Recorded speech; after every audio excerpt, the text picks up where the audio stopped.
Here are 7 things I learned from the 52 Song Challenge. I wrote 52 songs in a year, and not because I was inspired, but because I wanted to see what would happen if I kept writing even on days that I was not inspired. And honestly, it changed everything I thought I knew about being an artist. If you don't know me, hi, my name is Gabby Bessel. I'm a singer, songwriter, vocal coach, and I help other artists and singers and songwriters find their voice, stay motivated, and just do their thing. And let me tell you, this challenge was not just only about songwriting. It was about discipline, creativity, and facing myself every single week. So here are 7 things I learned in writing 52 songs in 52 weeks. Number 1, inspiration is unreliable.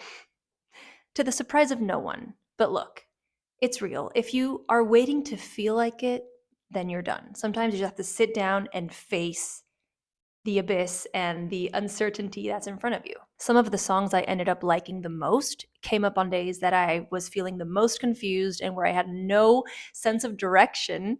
And I started to feel like creativity is a practice and it's not simply just a mood.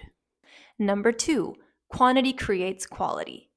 Now, the more I kept writing, the more I was able to finish songs, and the more times I completed the process from start to finish, I was able to have more material and basically increase the odds of creating something that felt meaningful to me and that felt complete and that I actually really loved.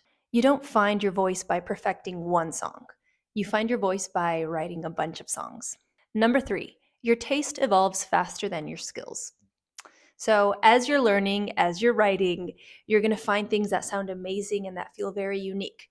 And then the skill set you have at that given moment to reach that, a lot of the times falls a little bit behind. And it's very uncomfortable to feel that gap between your idea and then being able to materialize it and create it and bring it into the real world. It's so frustrating. So there's this feeling of knowing what you want to create, but not knowing how to do it yet. And so then you're trying and you're trying. And this is where you need to just see it through, complete the process. The only way through this is by creating and having a lot of patience. Number 4, discipline is more powerful than motivation. Motivation is very exciting, but then when you start to hit some roadblocks, it slowly declines. You can start to convince yourself, well, I didn't really like that idea, or it's not worth finishing, or I'm over it. I don't need to finish this song. This is where the 52 song challenge came in handy because it gave me 2 things. One, it gave me a strict deadline every single week, which was having one song with a video completed and uploaded. And then the second thing was it gave me a clear goal, which was the song and the video. So as long as I met the deadline and the goal, I was able to let myself create something. And some weeks they were 30-second songs, and other weeks they were full on 3-4 minute songs. But within me, something changed, which was I created something that if I wouldn't have given myself some sort of structure, weeks and weeks would have gone by and I just would have created nothing probably. Number 5, not every song is going to be the song. Some songs are just steps for other ideas to come through, for you to learn something new about your own thought process and your own creative methodology.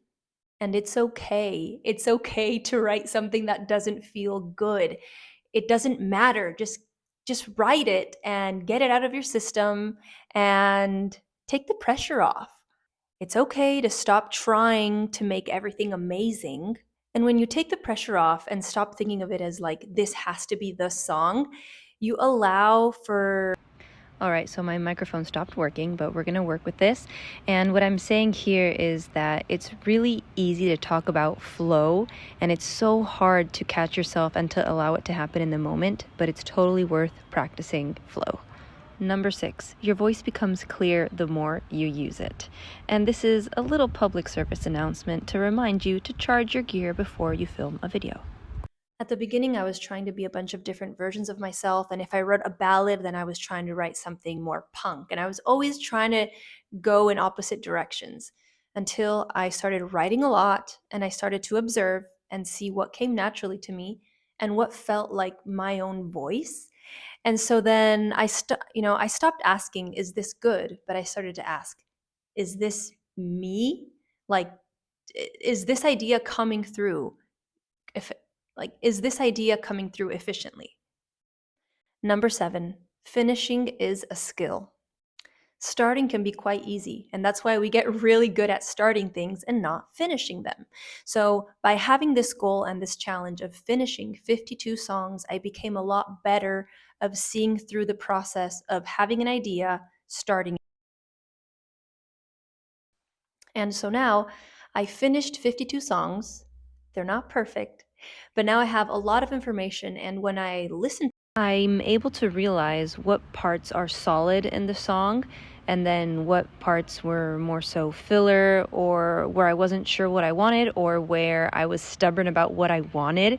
And then I listen back on the song, and having so much material, it becomes very evident what I'm good at and what I'm a little bit more amateur about, or where my ego does what it wants rather than servicing the song. All these things that I think come up once you write a lot and you start to be honest about what you want to do as a writer and where you are today. So if you're an artist and you're waiting to feel ready, this video is to tell you that readiness is a myth, and it's important to start with what we have and with who we are today, and just keep pushing through. And of course, along the way, there's moments where it's you don't have to be super regimented and strict with yourself, and motivation does have its place, and discipline sometimes can step aside. But if there's a goal, then I think it's important to see it through. And I've become stronger as an artist and a writer and a person by seeing through this whole project, which sounds extreme, and sometimes it was very extreme, but I definitely learned a lot more than what I would have if I would have spent the whole year thinking of doing it instead of actually doing it. If this video resonated with you, I would love to know. And if you're a singer or songwriter trying to find your voice, that's exactly the work I do. So leave a comment, message me. I would love to hear more about your journey as a writer. All right, see you in the next video. Bye-bye. Obsessing over someone, my body aches. I want to hold their face, creating situations of soft abandonment, just to feel like a kid.